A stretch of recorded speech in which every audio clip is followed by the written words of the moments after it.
देखिए, जिस प्रकार से एक दबाव की राजनीतिक देश और प्रदेश में हो रही है, कहीं ना कहीं बीजेपी इस बात से घबराई हुई है कि आने वाला समय 3 महीने बाद जो इलेक्शन हरियाणा में है, उसमें हरियाणा की जनता ने मन बना लिया कि बीजेपी की हालत खराब हो रही है। इसी के दबाव में चाहे वो राव धन सिंह जी की बात हो, चाहे वो सुरेंद्र पवार जी की बात हो, चाहे हमारा एक समाज से सतबीर थे उनकी बात हो, चाहे और थे, जो इस प्रकार की छापे चल रहे हैं, ये कहीं ना कहीं दबाव की राजनीति है। और मैं एक चीज़ जरूर कहता हूँ, ये जनता है, जिस पे जनता का आशीर्वाद है उसको कोई हरा नहीं सकता।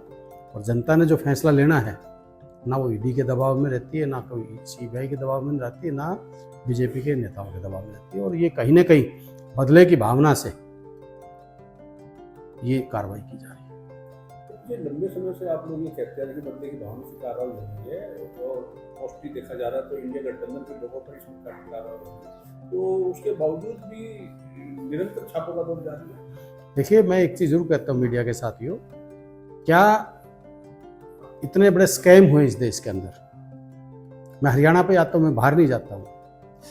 यहाँ पे शराब घोटाला हुआ, धान घोटाला हुआ, रजिस्ट्री घोटाला हुआ, खनन घोटाला हुआ, इतने घोटाले हुए। क्या बीजेपी के और लोगों ने किसी एक के ऊपर ईडी का छापा डाला, नेताओं पर डाला? क्या ये इंडिया गठबंधन के जो लोग हैं, इन पे ये बदले की कार्रवाई हुई, इससे बदतर क्या होगा? देश के अंदर देख लो, व्यापम घोटाला था और घोटाले थे, नीरव मोदी था, विजय माल्या था, कितने लोग थे। मोदी कहता था मोदी की गारंटी है, तो वो गारंटी कहाँ चली गई? आज देश में जो इतने भगोड़े भाग गए, देश को लूट के भाग गए, उनके ऊपर कुछ कार्रवाई नहीं। सिर्फ और सिर्फ क्या इंडिया गठबंधन के लोगों पर ईडी और सीबीआई के छापे से है?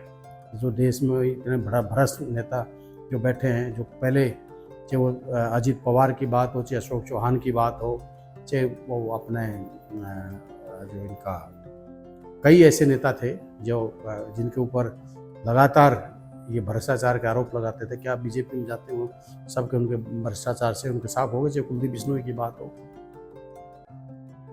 तो कहीं ना कहीं बदले की भावना से और दबाव की राजनीतिक कांग्रेस और इंडिया गठबंधन के नेताओं को की जा रही है। देखिए, एक मैं आपको बताऊँ, जो आदमी जिसका मानसून संतुलन खराब है, जो एक भ्रष्ट और सबसे ज़्यादा हरियाणा में जिन्होंने अब लूट मचाई 5 साल 4.5 साल, उसके जननी ये अजय चौटाला, भूषण चौटाला थे।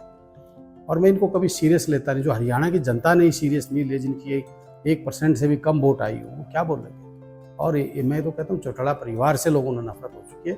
और आज चौटाला परिवार को कोई भी व्यक्ति सीरियस नहीं लेता। ये सीरियस लेने के लायक नहीं है।